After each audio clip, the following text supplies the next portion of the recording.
Agora sim. Pronto, maravilha, gente.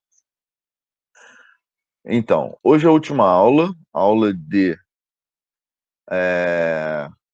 talvez uma das principais articulações do corpo humano, o joelho. Eu vou falar rapidinho de tornozelo para poder dar tempo de passar a avaliação para vocês. Mas antes eu pedi para vocês fazerem esse exercício, né? Descrever a posição e o movimento do quadril e cintura pélvica nesses 3 exercícios. Vocês fizeram?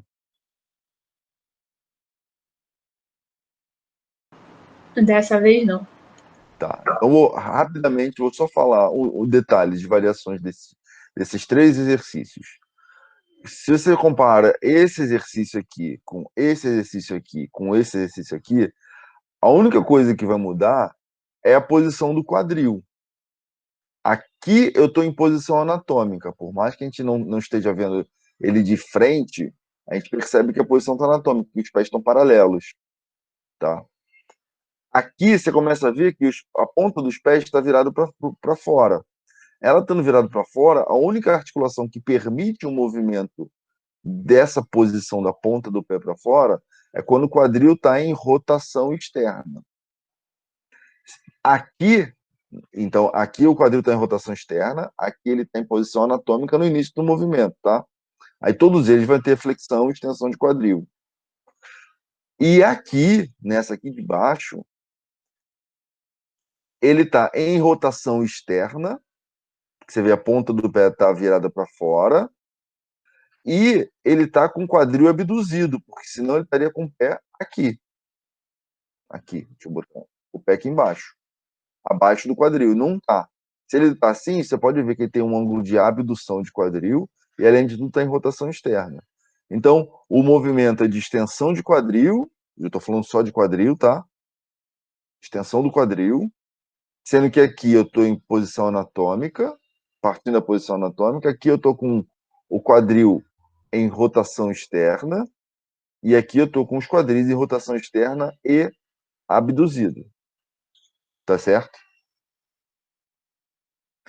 Então vamos para a aula de hoje. A aula de hoje é joelho, complexo do joelho. E também, assim como todas as outras articulações que a gente falou até aqui, a gente tem que pensar em formação e localização. E aí, dentro da formação e localização, a gente vai olhar para talvez uma das principais funções de membros inferiores no humano, tá? Que é a locomoção, de uma forma geral, obviamente. Então, a gente pensa na locomoção humana, a gente pensa na marcha. Aí vocês vão ver, quando vocês fizerem biomecânica, que a marcha ela pode ser tanto uma marcha comum, como uma corrida, que eu vou estar movimentando todas as articulações de membros superiores. Podem ver, quando vocês estão com qualquer articulação dessas paradas, por exemplo, machuquei o joelho, imobilizei o joelho. Então, só tem tornozelo e quadril para andar, a marcha muda e muda drasticamente. Machuquei o quadril, não consigo andar, não tem como andar sem quadril, tá? Sem quadril. Tornozelo, mesma coisa. Então, a ideia da locomoção humana está muito associada e passa muito pela articulação do joelho. E aí, na tese, na qualificação de terça-feira, que foi do meu aluno, do Eugênio, a gente discutiu muito sobre isso. Será que a posição do joelho... alguém está entrando agora, 44. Eu não vou poder aceitar, gente. Vou porque eu sou tão bonzinho que eu vou aceitar.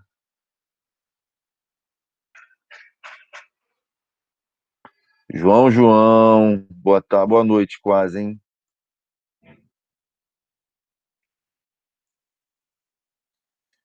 Então, continuando. Então, a gente está pensando na posição do joelho. Será que a posição do joelho, como os corredores normalmente fazem força quando o joelho está quase todo estendido, será que vai mudar a musculatura do quadríceps deles é diferente de pessoas que fazem musculação, que fazem levantamento de peso? E aí, como consequência disso, a gente consegue observar alguma coisa? Outro detalhe importante dentro da articulação do joelho, do complexo do joelho, são 3 articulações envolvidas aqui. É uma articulação extremamente instável, tá? Pela sua formação óssea. Na verdade, é osso sobre osso, só. é mais instável até que o ombro. E, de acordo com a que a gente tem a ideia de locomoção humana, que é a principal função do, do joelho, por exemplo, a gente tem grande absorção de cargas. Aí eu pergunto para vocês, somos acho, 10 ou 11 pessoas, 12 pessoas dentro da sala. Alguém aqui já machucou o joelho? Sim. Só uma pessoa que machucou o joelho aqui? Não adianta falar no chat, que eu não vou ver. Já tive dores, mas passou. Que bom que passou, que bom. Eu também tive dores esse período até. Estou tratando e já estou sentindo, já não tenho mais dor, mas eu tive lesões no joelho. Ou tive agora, né? Esses meses. Tá, quem respondeu que teve lesão no joelho, que lesão que você teve? Cruzado anterior, eu Ih, operei e tive que botar um grampo. sim, teve ruptura do cruzado anterior, do LCA. Vamos falar de É, LCA hoje aqui. Eu tive, a minha lesão foi uma lesão na junção miotendínea, junção entre o tendão patelar, ou tendão quadricipital, e o vasto medial. Tive um processo inflamatório ali. E aí dói pra cacete, me incapacitava de fazer, de levantar da cadeira. Aí que eu tava fazendo força só, isso foi no joelho esquerdo. Tava fazendo força só com o joelho direito. O que aconteceu? O joelho direito começou a doer também. Aí que eu fiz? Eu falei, bom, vou tratar esse treco, né? Aí eu tratei e é. aí parou de doer. Eu acho que a gente já conversou sobre isso, né? Então não falou sobre essas lesões. Aí tem várias formas de a gente tratar essa lesão, ruptura de LCA. Você pode fazer fixação com o mesmo tendão. Você pode tirar parte do tendão patelar ou o tendão quadricipital para poder ajustar o ligamento cruzado anterior, refazer, né? A gente pode pegar um pedaço do tendão do de um dos músculos flexores do joelho, acho que supraespinhoso, se não me engano, supraespinhoso, ó, do, algum ligamento algum tendão de flexores do joelho. A gente pode fazer um monte de coisa para isso. A gente não, né? Os ortopedistas fazem um monte de coisa para tratar isso. Você só fez a fixação ou você fez algum enxerto? Não, só a fixação. E Hum, ah, assim, foi muito boa a operação, eu fiquei com o joelho super legal, mas depois de um tempo, adquirindo peso e também não fazendo musculação para fortificar a musculatura superior da coxa, né? uhum, Eu sinto de vez em quando, sabe? é. Teria que fazer uma atenção aí, né? Eu acho que ainda dá tempo, né? Claro, Enquanto você estiver respirando, tá dando tempo de fazer. Então, sim, antes tarde do que nunca, claro. né? É, eu vi uma frase essa semana que assim, tá bom, e aí? O cara, você falou, não, porque eu tô com isso aqui, tá doendo, assim, cara, tá bom, e aí? Não, mas aí tá doendo. Ele, não, tudo bem, e aí? Não, mas e aí eu tenho que fazer isso, aí, cara, tudo bem, e aí? Então, tudo que um falava para se queixar, o outro respondia tudo, tá bom, e aí? Até o ponto de fazer, tá bom, então eu vou começar. Ele, ótimo, resolvido. Até o cara falou assim, Exato. vou começar a tratar, ótimo, resolvido. Que nem meu joelho, tava doendo. Aí eu ficava pensando, pô, tá bom, e aí, eu faço o quê? O que eu vou fazer daqui para frente? Vou continuar doendo? Aí que eu fiz, tive que marcar um ortopedista. Fiz duas consultas, fui fazer ressonância magnética, vi qual era o problema clínico e de imagem. Bom, e aí? Eu estudo anos esse negócio. Que como é que eu vou me tratar? Eu mesmo vou me tratar. Conversei com um ortopedista que me atendeu, ele concordou com o tratamento. Conversei com um fisioterapeuta, amigo meu, ele concordou com o tratamento que eu propus para mim mesmo, resolvi meu problema. Ele, tá bom, Sim, e aí? Como é que a gente faz? tem que Né? agir, né? Tem que agir, não adianta. Parado não adianta. Ah, que bonitinho. Olha lá o bonequinho lá mexendo o joelho durante a marcha. Tá, mas vamos falar do que interessa especificamente. Tem alguns acidentes ósseos que são extremamente importantes a gente falar aqui. na verdade, alguns detalhes do joelho, né, da articulação, do complexo do joelho. Então, por exemplo, toda vez que a gente vai medir alguma coisa, por exemplo, o Eugênio, ele vai medir o comprimento do segmento, o comprimento da coxa inteira, do fêmur inteiro.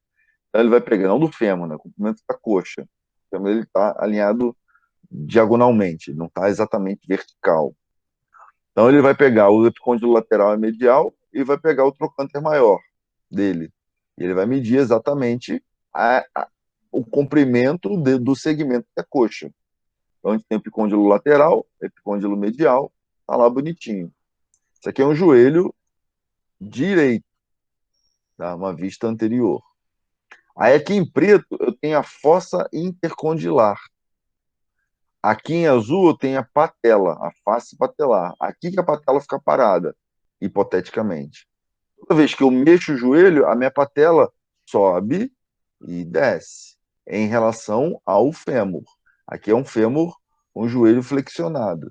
E aqui a patela vai subir, a patela vai descer, ela vai correr na face, na fossa patelar. Ou face patelar, tanto faz. Tá. Aí eu tenho os côndilos medial e o côndilo medial e o côndilo lateral, além dos platôs tibiais dos meniscos, o platô lateral e o platô medial.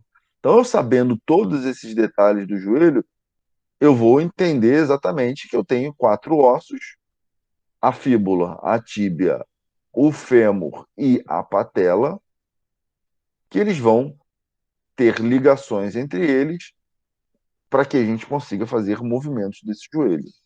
Tá? Eu tenho 3 articulações no joelho. A primeira delas é a articulação patelo-femoral, da patela com o fêmur. Lá, vocês vendo a fossa patelar? A fossa intercondilar, desculpa. É onde a patela vai deslizar no fêmur. E essa articulação é uma articulação patelo-femoral. Temos a segunda, a outra articulação, e ela é sinovial plana, tá? Onde a patela desliza. Da mesma forma, a articulação tibiofibular, ela é sinovial plana, entre a tíbia e a fíbula. E a principal articulação do joelho é tibiofemoral. E ela é condilar. Condilar porque a gente tem os côndilos femorais. E aí, se a gente sabe um pouquinho de anatomia, a gente consegue diagnosticar. Bom, com isso, gente, a articulação tibiofemoral sendo condilar, ela permite movimentos rotacionais em 2 planos. E a gente vai entender quais são esses movimentos. Mas essa é a principal articulação do joelho. Aí, ó, os movimentos são: o principal movimento é o movimento de flexão e extensão no plano sagital, tá? E que eu consigo fazer o movimento com 120 graus de flexão do joelho quando o quadril está estendido, e quando o quadril está flexionado, eu consigo 140 graus. Por que disso, gente? Algum músculo biarticular ou reto femoral? Não, a gente olha para o lado posterior, pro É o lado, bíceps, então.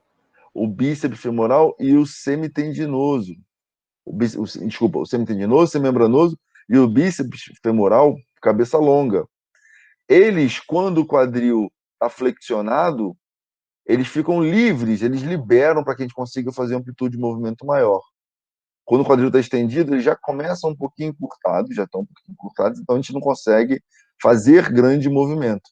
Entendam, o movimento do joelho é flexão, a partir da posição anatômica, tá? Tá bom? Ou fase excêntrica da extensão. Mas aí eu vou ter que ter movimentos do quadril juntos. Mas isso é algo para a gente falar depois.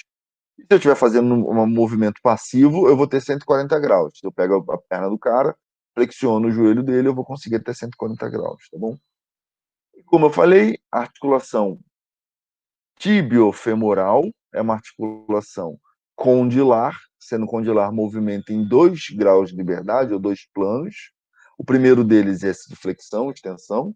E quando o joelho está em flexão, essa articulação permite movimento de rotação interna e rotação externa. Aí aposto que vocês estão agora flexionando o joelho, estão jogando o pezinho para o lado, o pezinho para o outro, para ver o movimento de rotação interna e rotação externa. Se vocês estivessem em sala de aula, vocês estariam fazendo isso, sentados, e aí roda o pé para fora ou roda o pé para dentro. A gente consegue ver que essa articulação, a tibiofemoral, ela permite movimento de rotação interna e rotação externa. Mas só quando o joelho está em flexão. Quando ele está em extensão, não dá. Os ligamentos e as estruturas todas aqui não permitem. Tá? Uma coisa interessante é que, olha só, a gente sabe que os extensores do quadril, desculpa, os extensores do joelho são 4 caras. Tem o vasto lateral, que é lateralizado. A gente tem o reto femoral, que ele é centralizado e superficial. Ele é central e superficial. E ele é biarticular, ele passa pela articulação do quadril. Temos o vasto medial, e alguns autores separam entre vasto medial oblíquo e vasto medial longo. Vasto medial oblíquo, mas na verdade é um músculo só, tá? A gente não consegue separar. Só que tem fibras que estão para cá e tem fibras que estão para cá. E temos por baixo desses caras todos aqui, mais inferior, mais profundo, melhor dizendo, o vasto intermédio. Tá? Então ele está abaixo de todo mundo aí. Agora, uma coisa interessante que a gente tem que saber é que existe um detalhe que a gente chama de ângulo Q. Esse ângulo Q aqui é um ângulo formado entre o centro da patela, a linha do centro da patela vertical, tá? Centro da patela vertical, e eu pego o centro da patela e ligo na espinha ilíaca anterosuperior. E aí eu vou ter esse ângulo aqui, que é o ângulo interno, a gente chama esse de ângulo Q. Lembram lá da conformação da cintura pélvica da mulher e do homem? Na mulher, essa espinha ilíaca anterosuperior ela é mais lateralizada,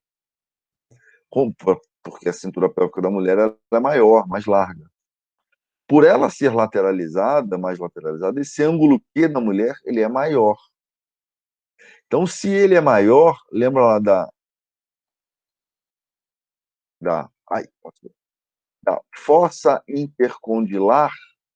Se a minha patela está aqui e ela deve deslizar para cá, sendo que se a mulher ela tem esse ângulo Q maior, existe a tendência dessa patela deslizar não na força intercondilar, mas ela deslizar lateralmente.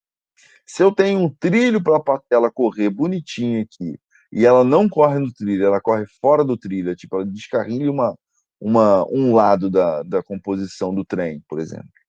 Ela vai passar onde ela não deveria passar. Quando ela, a patela, passa por onde ela não deveria passar, eu tenho provavelmente um desgaste na parte posterior da patela, e esse desgaste na parte posterior da patela vai fazer com que a gente tenha uma lesão. Esse tipo de lesão, ela acontece, a gente chama de síndrome femoropatelar, ou condropatia patelar, ou a famosa condromalácia. E aí eu cheguei a perguntar para vocês, pô, alguma menina tem? Por isso que eu pergunto de menina. Porque normalmente as mulheres têm tendência dessa espinha ilíaca anteroposterior estar deslocada lateralmente, né? Por causa da conformação da pelve. E aí, como consequência, todos os músculos eles não estão alinhados assim, eles da mulher. É perfeito para a mulher, sendo que ele está alinhado mais lateralizado. Então, toda vez que eu estendo o joelho, a patela vai deslocar para cá. Parece que o vasto lateral é mais forte. As fibras do vasto lateral mais forte, mas não é. Ou do vasto medial oblíquo, ou do vasto medial longo, ou lateral, alguns autores chamam assim, eles são mais fracos, mas na verdade não é. É porque existe já esse ângulo Q maior. E aí, toda vez que eu vou fazer movimento de extensão de joelho, ou fase excêntrica ou não fase concêntrica, a patela dói. Para subir escada, descer escada, principalmente, dói muito. Tá? E aí eu perguntei se alguém tinha, como o microfone todo mundo está fechado, ninguém quer falar nada. Eu sei, ninguém vai falar nada. Mas alguém tem aí, se alguém quiser falar? Eu nunca tive. Já ouviu falar dessa lesão, condromalácia?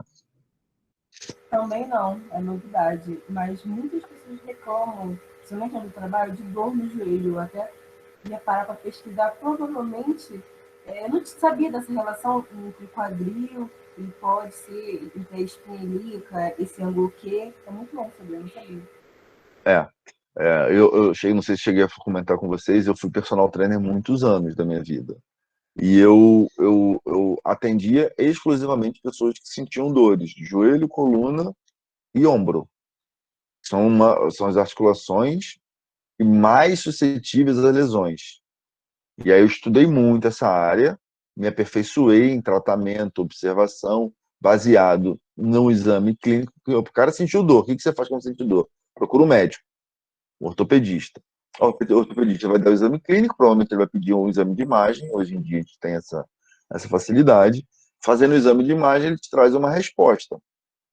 Ó, a lesão é nessa estrutura. Aí a gente tem que saber o porquê que essa estrutura está lesionada. Será que é algum movimento que eu estou fazendo que não é adequado?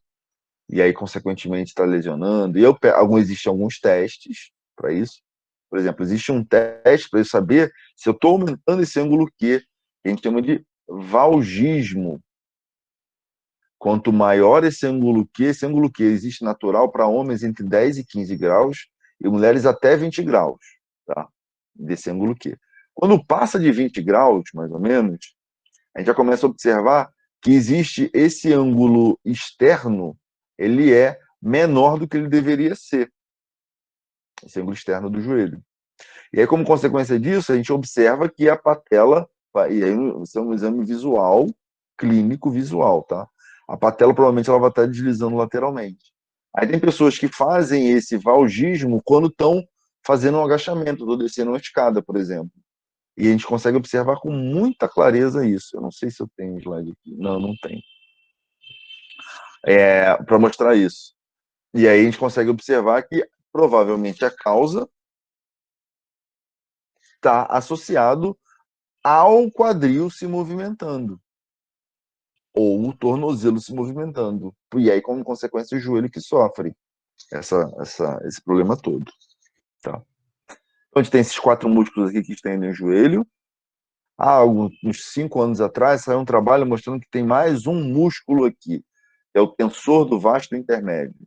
Mas ele é tão pequenininho, com tão pouca gente que tem, que não vale a pena a gente entrar nesse detalhe. Por outro lado, os músculos antagonistas à flexão são os músculos que estão na parte posterior da coxa, o semitendinoso, o semimembranoso, o bíceps femoral, cabeça longa, todos eles passam pelo quadril e se inserem nos isquios, tá? E a cabeça curta do bíceps, que se insere no meio do fêmur. Então, todos eles passam pelo joelho e 3 deles passam pelo quadril. Por isso, essa relação entre posição de quadril e posição do joelho é muito comum. Além desses 3 caras aqui, na verdade, 4, né? Tem o poplíteo, que ele é pequenininho, que está aqui por baixo. E tem também os flexores plantares, os gastrocnêmios, o medial e o lateral, que também passam pelo joelho, na parte posterior do joelho. Como consequência disso, eles fazem a flexão do joelho. Tá? Mas devido à sua alavanca favorável, os isquiotibiais, agora está uma moda de falar isquiosural, não é isquiosural, são os isquiotibiais, esses isquiotibiais, os músculos posteriores de coxa, ou jarrete, na minha época se falava jarrete, que são o semitendinoso, semimembranoso e o bíceps femoral, porção curta e longa, eles fazem a flexão do joelho. São os principais flexores do joelho, tá? Com auxílio do poplíteo e com auxílio do gastrocnêmio medial e o gastrocnêmio lateral.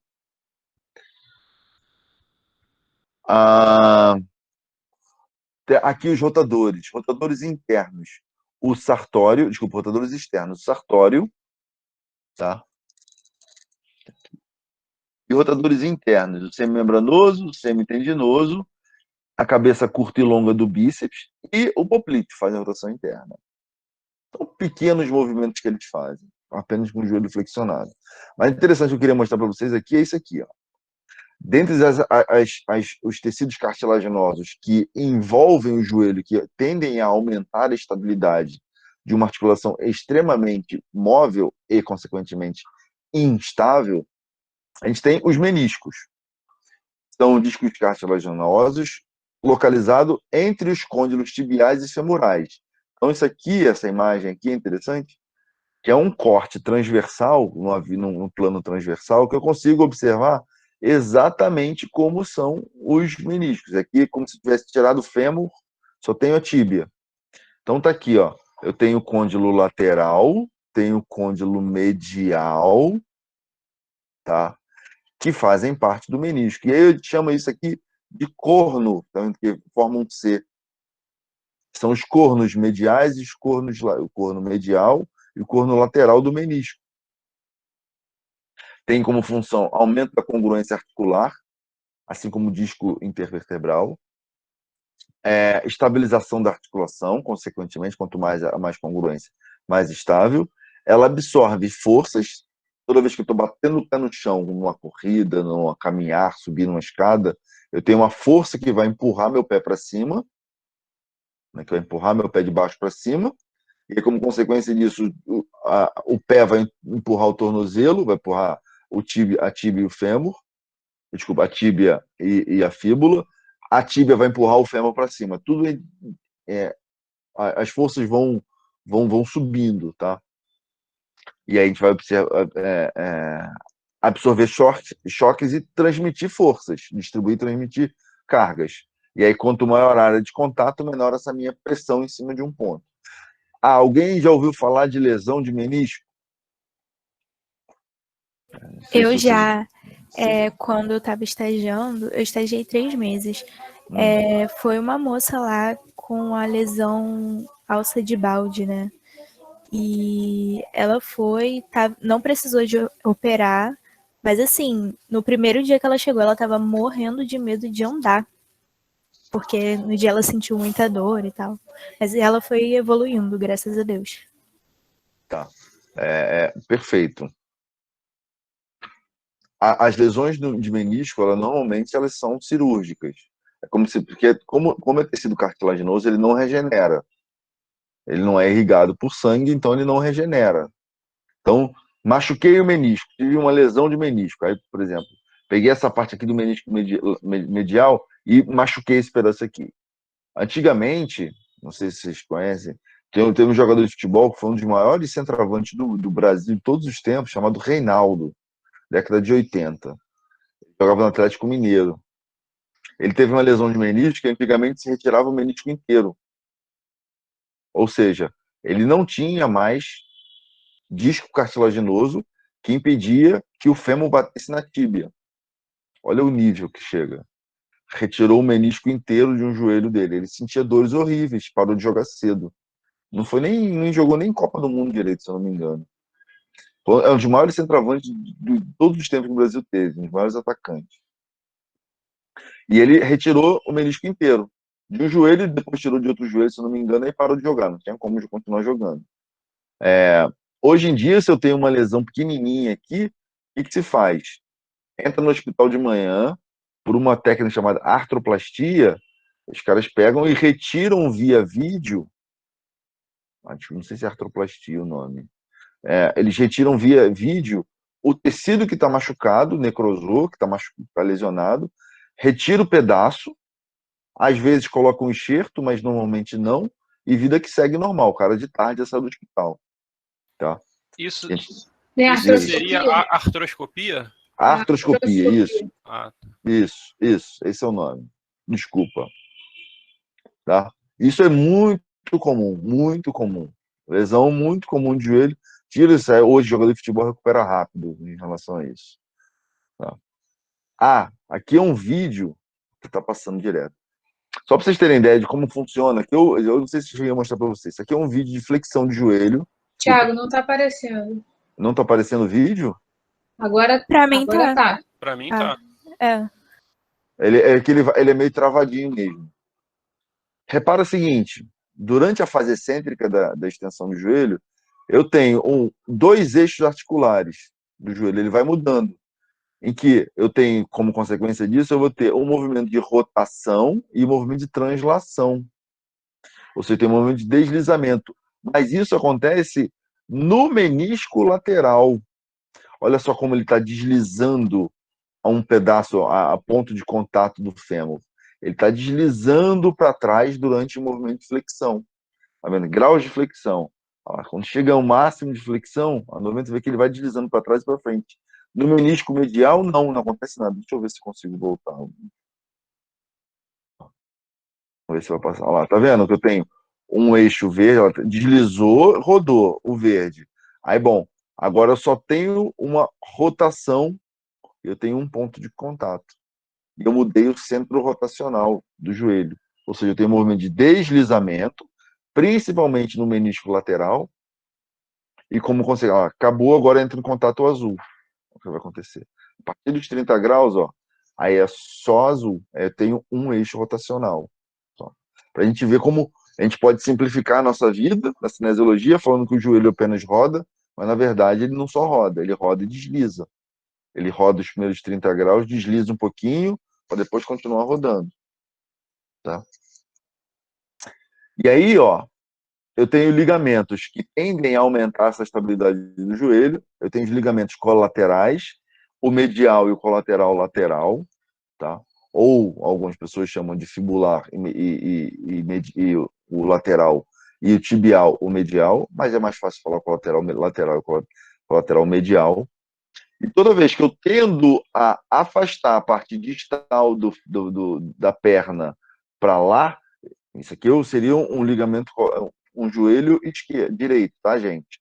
Toda vez que eu tendo a fazer isso, teoricamente, eu faria uma abdução de joelho. Para que não haja abdução de joelho, o colateral medial ele é tensionado.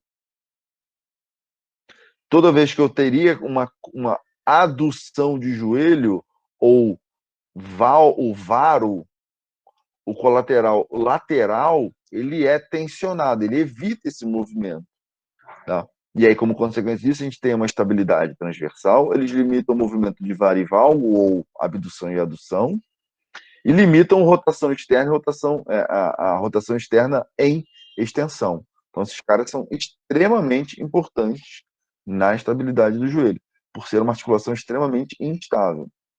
Olha lá como é que funciona o colateral lateral durante o movimento de flexão. Olha lá como ele vai sendo tensionado, aumenta a tensão dele durante a flexão, durante o movimento ou fase excêntrica da extensão. Da mesma forma, eu tenho que fazer isso. Da mesma forma, o colateral medial, como ele é muito mais espesso, muito maior do que o colateral lateral, ele é muito mais forte, mais resistente. Tá? Outra coisa que a gente tem que saber, e isso aí, deixa eu voltar aqui, para opções de ponteiro, lei. A gente tem outros dois ligamentos, os cruzados, o LCA e o LCP, cruzado anterior e cruzado posterior.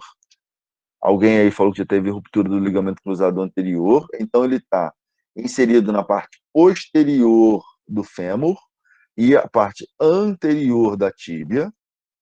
E o ligamento cruzado posterior, ele está na parte anterior do fêmur e posterior da tíbia. Tá? Bom, o ligamento cruzado anterior, ele impede, ele é tensionado quando eu tendo a fazer a hiperextensão do joelho. Então, toda vez que eu vou chutar uma bola, por exemplo, o ligamento cruzado anterior ele é tensionado. Toda vez que eu tendo a deslizar o fêmur sobre a tíbia, o ligamento cruzado posterior ele é tensionado. Então, o fêmur tende a vir para cá, se a parte anterior está indo mais anteriorizando, a gente tende o ligamento cruzado posterior ele vai ser tracionado. E aí existe uma técnica para avaliar se o ligamento cruzado anterior está íntegro. Eu não sei se quem rompeu, quando rompeu o ligamento cruzado anterior fez, a gente chama de gaveta anterior, onde se fixa o fêmur e se puxa anteriormente o cruzado anterior, ou a perna. Como consequência disso, se a perna vai para frente, é porque o ligamento cruzado anterior ele não existe mais. Ou ele está frouxo, ou ele está rompido. Você fez esse teste? Sim. E é bacana, né? Você vê tua perna indo para frente. É triste. É bacana. Eu tinha um vídeo disso, mas eu perdi. Eu tinha um vídeo para mostrar como é que era esse teste. É um teste que o ortopedista faz. Ele fixa o fêmur, a coxa, e puxa. O cara está deitado ou sentado, né? Ele fixa a coxa no suporte, na maca, normalmente, e puxa o fêmur para cima, puxa a perna para cima, puxa a perna nesse sentido aqui. E aí, como tendência disso, se tá, se tá, se esse ligamento cruzado anterior ele tá rompido, ou se ele tá frouxo, a perna vem mesmo. Você pode até tentar sem isso. Tentem sem fazer muita força. E aqui tem escrito, ó, característica de estabilidade antero-posterior, obviamente, cruzado anterior e cruzado posterior. O posterior limita o deslizamento do fêmur sobre a tíbia, esse deslizamento para cá. E o ligamento cruzado anterior limita a hiperextensão do joelho. Toda vez que eu vou chutar uma bola, por exemplo, ou fazer a gaveta anterior. Aqui está o vídeo, eu acho que. Aqui está o vídeo. Olha lá durante o movimento, olha como é que tá. Os dois ligamentos são extremamente fortes. Olha lá. Eles são extremamente fortes. Eu não tenho vídeo de movimento. Aqui eu tenho. E aqui uma coisa interessante. Deixa eu voltar. Aqui uma coisa interessante que a gente tem um outro ligamento, né? Se você for uma pureza anatômica, se eu estou ligando um osso ao outro osso, eu tenho um ligamento. A gente chama disso aqui de ligamento patelar ou tendão patelar, se estiver considerando que a patela é um osso sesamóide, eu estou com o músculo todo envolvendo aqui até inserir para cá. A gente chama, alguns autores chamam de tendão patelar. E olha só, repara, se eu estiver movimentando a parte distal, ou se eu estiver movimentando o meu pé, olha lá, por exemplo, estou com a perna apoiada na cadeira e estou estendendo meu joelho. Aqui, obviamente, cadê? Aqui, obviamente, é o fêmur, aqui é a tíbia, aqui é a patela. Repara o que acontece quando eu estou fazendo isso. O fêmur fica parado e quem se movimenta é a patela. A patela está sendo puxada pelo tendão patelar, olha lá. Tá? E aí, normalmente, ela desliza pelo lugar certinho dela. Tá? Ela tem que deslizar exatamente onde está delimitado para ela deslizar. Agora, se eu estiver olhando para cá, estiver fazendo, por exemplo, com a parte distal fixa e a parte proximal se movimentando, olha quem se movimenta. A patela fica parada e quem está se movimentando é o fêmur. Se eu estou movimentando o fêmur, girando o fêmur para um lado para o outro, abduzindo, aduzindo, ou rodando internamente ou externamente, como consequência disso, a patela não passa na fossa patelar.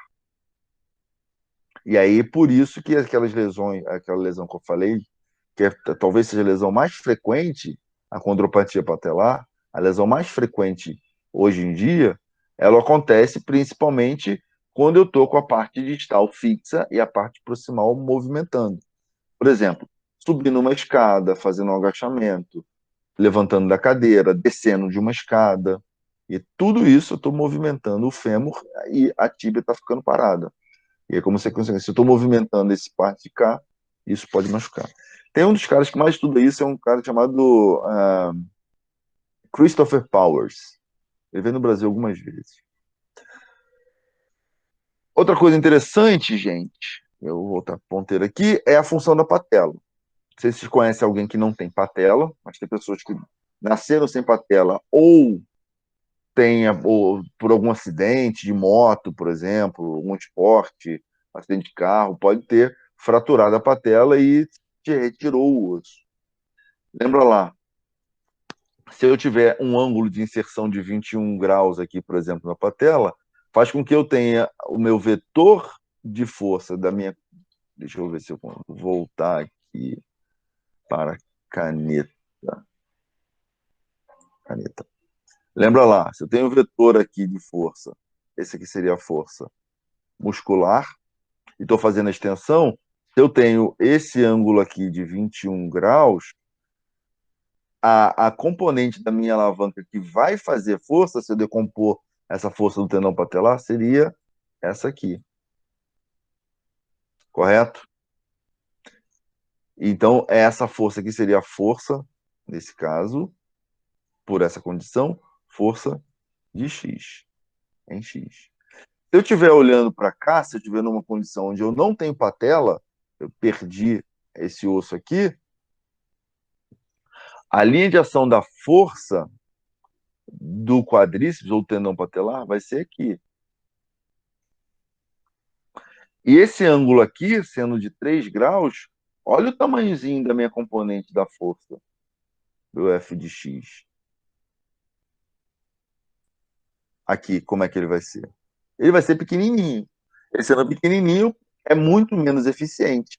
Por isso que no livro da Susan Hall, foi um dos livros que eu indiquei para vocês como referência bibliográfica, ela fala que a patela aprimora em até 50% a vantagem mecânica dos extensores do joelho. Por isso a importância da gente ter a patela aqui para a gente poder movimentar. Isso se aplica a N outras condições, tá? Mas na patela ela a alavanca do joelho ela é muito favorável pela patela. Aqui tá bonitinho, eu fiz até um exemplo disso, fazendo cálculo, sendo de 21 vezes 100, que seria a força muscular, quanto de torque geraria, sabendo que o meu braço de força aqui vale 0,04. Então, aí eu aumento o braço de força, aqui o meu braço de força ele é menor, pelos mesmos 100 newtons de força que eu faria, um eu teria 1,43 Nm, outro teria 0,14 Nm. Só para você ver o quanto de eficiência mecânica me gera uma patela de 21 graus aqui. Obviamente, quanto maior fosse essa patela, mais espessa essa patela, mais eficiente seria essa minha alavanca. Aplicação disso. Durante um agachamento, qual é o ângulo de maior força compressiva? Eu já passei isso para vocês. Maior ângulo de força compressiva no joelho. Lembra, tem a patela aqui, tem compressão patelofemoral, a patela comprimindo o fêmur. Quanto mais eu estou agachando, mais força eu vou ter, maior vai ser esse vetor aqui de tendão patelar, maior vai ser esse vetor aqui do quadríceps puxando a patela. Como consequência disso, deixa eu ver se eu consigo fazer. Opção de ponteiro, caneta. Esse vetor aqui, ele cairia para cá. Esse vetor aqui seria mais ou menos para cá. Como consequência disso, ó, regra do paralelogramo, mais ou menos, o meu vetor de compressão patelar seria muito maior com o joelho em flexão. Ou seja, lá no final da minha fase concêntrica, da minha fase excêntrica no agachamento, onde eu estou lá embaixo, ou no início da fase concêntrica, onde eu tenho maior força resultante, que vai aumentar, obviamente, a minha pressão patelar, compressão patelar, dependendo da área de contato, tá? E aí, rapidamente, eu vou falar sobre tornozelo. A tornozelo é a articulação distal, mais distal, extremamente importante para a locomoção humana. Ela é extremamente importante para o equilíbrio postural, principalmente pelos músculos que estão envolvidos nessa articulação. E ela é a ligação entre o pé e a perna. Tá? Então, a gente tem o último segmento do corpo, que é o pé, para a cinesiologia. O penúltimo, ou seja, o outro menos distal, que seria a perna. E ele lá está ligando essas duas estruturas. Então, rapidamente, o pé é uma estrutura tridimensional, tá? Não é um triângulo, é uma estrutura tridimensional. É um órgão sensório-motor amortecedor, graças a Deus. É composto por 26 ossos, sendo 7 ossos do tarso, 5 ossos do metatarso e 14 falanges. São 33 articulações e mais de 100 ligamentos envolvidos só no pé. E aí, a aula de cinesiologia para educação física, a gente não entra a fundo nesses ligamentos, tá? A gente tem, você pode separar o pé em 3 partes, o retropé, mediopé e antepé. O retropé ele é composto pelo osso do talos e o calcâneo. O mediopé pelos ossos do retropé e os ossos do metatarso. e os ossos do antepé pelos metatarsos e as falanges. Então, por exemplo, na dissertação, no projeto do Eugênio, na semana que foi na terça-feira, a gente vai pegar corredores que correm com o retropé. Mas vocês já viram gente que corre com o antepé, que bate primeira coisa na corrida, a gente tem um primeiro contato do chão, ele pode ser tanto com a parte posterior do pé, com o retropé, e aí o talos e o calcâneo estão envolvidos aí, ou a gente pode correr com o antepé, com a ponta do pé. Já viram gente que corre com o antepé? Como é que vocês correm, na verdade? Depende, se eu não quiser fazer muito barulho, com o antepé. Com o antepé, tá. Mas bom, vou fazer a minha corrida de exercício. Como é que vocês correm? Normalmente retropé, né? Mas normalmente retropé. Aí a gente tem aqueles tênis coloridos, maravilhosos, custando milhares de reais, e custam uma fortuna, né? Que tem um grande amortecimento no retropé. Então, eu pego lá, até agora tem tênis de R$2.000. Não consigo entender isso. Pagar R$2.000 para pisar. Às vezes você pisa no cocô com um tênis de R$2.000. Cocô de cachorro. E aí o cara compra um tênis tem um baita amortecedor do retropé, mas corre com o antepé. Já viram gente correndo com a ponta do pé? Eu já. Ah, né? Então, primeiro a pessoa bate com o antepé primeiro, para depois encostar o médio pé e o retropé depois. O primeiro ponto de contato do pé com o solo é com o antepé.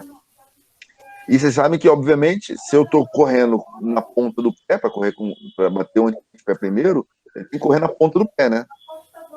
Então, quando eu corro na ponta do pé, eu estou sempre em flexão plantar. Estando em flexão plantar, a musculatura que está na parte posterior da perna, ela já está encurtada. Agora, se eu estou olhando para esse caso aqui do cara que corre com o retropé, se ele bate com o retropé primeiro, ele tem que estar, pelo menos, em posição neutra ou em dorsiflexão.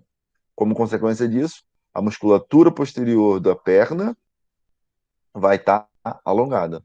E aí, na dissertação do Eugênio, a gente vai olhar pessoas que correm apenas com o retropé. Existem testes para ver isso. Então, você pergunta, esse cara é muito experiente, corredor muito experiente, ele corre com retropé. Ele sabe se ele corre com retropé ou com antepé.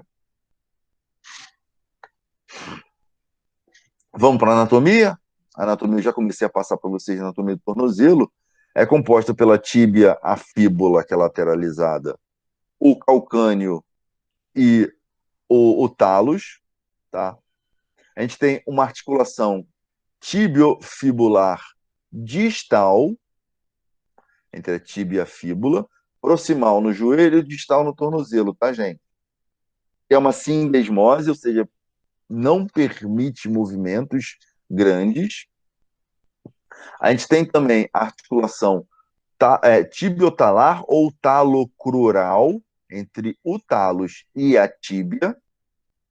E essa articulação aqui é uma articulação do tipo condilar, e ela é a principal articulação do tornozelo. Com isso, ele permite movimento de flexão, extensão, permite movimento de dois planos. Depois eu falo dos movimentos. Permite movimento em dois planos do tornozelo. E a gente tem também, desculpa, essa é a principal articulação do tornozelo. A articulação é a mesma. A articulação talocrural, tá vendo? E ela tem, o que eu queria mostrar aqui é isso. Ela não é vertical bonitinha. O eixo de rotação dela é inclinado, onde a parte externa, ao lateral, ela é inferior à parte interna. Então, repara, toda vez que eu estou fazendo um movimento de tornozelo, flexão plantar e dorsiflexão, o pé não vai certinho para cima e certinho para baixo. Ele está tendo um pequeno movimento para dentro, toda vez que eu faço a flexão plantar. Ó. Se a articulação é diagonal, toda vez que eu estou fazendo a flexão plantar, o dedão está indo mais internamente do que ao contrário. E da mesma forma, a parte, quando estou fazendo a dorsiflexão, o dedão está indo mais externamente. Isso é natural da articulação talocrural. A gente também tem a articulação tibiofibular, que é a última articulação do joelho, onde tem a ligação da tíbia com o talos. tá? E essa é uma articulação de deslizamento, uma articulação que não tem eixos articulares. Então, a principal articulação do tornozelo é a talocrural, ou tibio-talar. E eu tenho pequenos movimentos ou grandes movimentos, dependendo do plano. Então, ela faz a flexão dorsal, que vai em torno de 50 a 30 graus, ou dorsiflexão. A flexão plantar vai em torno de 50 a 60 graus. A gente tem também a inversão e eversão. Na inversão, a gente chega a 20 graus e eversão 5 graus. E a articulação fíbulo-talar, essa articulação aqui, ela permite movimentos que a gente chama de abdução e adução pelo deslizamento entre a fíbula e o talos. Então, eu tenho, hipoteticamente, 3 graus de movimento, graus de liberdade, ou seja, a articulação tornozelo consegue movimentar em 3 eixos, porque eu tenho 2 deles na articulação talocrural, de inversão e versão, e flexão dorsal e flexão plantar, e a articulação tibiotalar, fibulotalar, perdão, faz movimento de abdução e adução. Tá bom? Movimentos que fazem, músculos que fazem a flexão plantar, o gastrocnêmico medial lateral, o solear, principalmente, mas eu também tenho o fibular posterior, o tibial posterior, o fibular longo e o curto. Mas eu queria que vocês lembrassem desses 2 caras aqui, né? São 3, né? A gente chama de tríceps sural, que é o gastrocnêmico medial e o lateral, e o solear. O gastrocnêmico medial e o lateral, eles são biarticulares, então eles passam pelo joelho. O solear não, o solear ele é uniarticular, ou sóleo, ele é uniarticular. Quem faz a flexão dorsal ou dorsiflexão é o tibial anterior, principalmente. Também temos o fibular terceiro e o extensor longo dos dedos. E quem faz a inversão é o tibial anterior, o tibial posterior e o flexor longo dos dedos. E quem faz a eversão, fibular longo, curto e o fibular terceiro. Então, a gente tem mais de 100 ligamentos que passam pelo tornozelo também, assim como pelo pé. Por ser uma articulação distal, a mais distal do corpo, a gente tem vários ligamentos. A gente tem um complexo medial, tem um complexo lateral, aqui é ligamentar, né, logamentar. Onde a gente destaca o tibio-talar anterior e posterior, onde eu torci esses caras aqui. Desculpa, torci esses caras aqui. O talofibular anterior foi o que eu torci, provavelmente. Tive um entorse no tornozelo e eu tive um esgarçamento desse talofibular anterior, tem o posterior e o calcâneo fibular, que são ligamentos laterais, na parte lateral do tornozelo. Na parte medial do tornozelo, a gente tem muito mais ligamentos, são ligamentos muito mais fortes. Alguém já teve entorse do tornozelo aí? Quem não? Já, professor, inclusive, acho que eu já comentei isso aqui na aula durante Sim. a quarentena. Sim, eu também tive. E provavelmente foi em inversão, né? Isso, exatamente. Então, provavelmente você teve uma lesão em algum ligamento desses aqui, se você teve lesão ligamentar. E aí são 15 dias fazendo fisioterapia, sem conseguir botar o pé no chão direito, dependendo do grau, por aí vai. A gente tem 20 graus de inversão e temos para esse movimento, muito menos articulação, muito menos ligamento, menos estruturas para a gente manter. Lembra? Quanto mais móvel, menos estável. Quanto mais móvel, mais instável. Por isso que grande parte das lesões no tornozelo, lesões ligamentares, estão envolvidas na inversão. Tem um lugar aqui perto de casa que eu sempre passo de manhã cedo para ir para a academia fazer meu exercício, que eu sempre piso no lugar, eu sempre faço uma inversão no tornozelo direito. É kármico. Gente, não vai ter próxima aula. Essa é a última aula. Eu vou parar aqui a aula e vou apresentar para vocês a avaliação. Vou interromper a gravação, que eu não vou gravar como eu vou mostrar isso.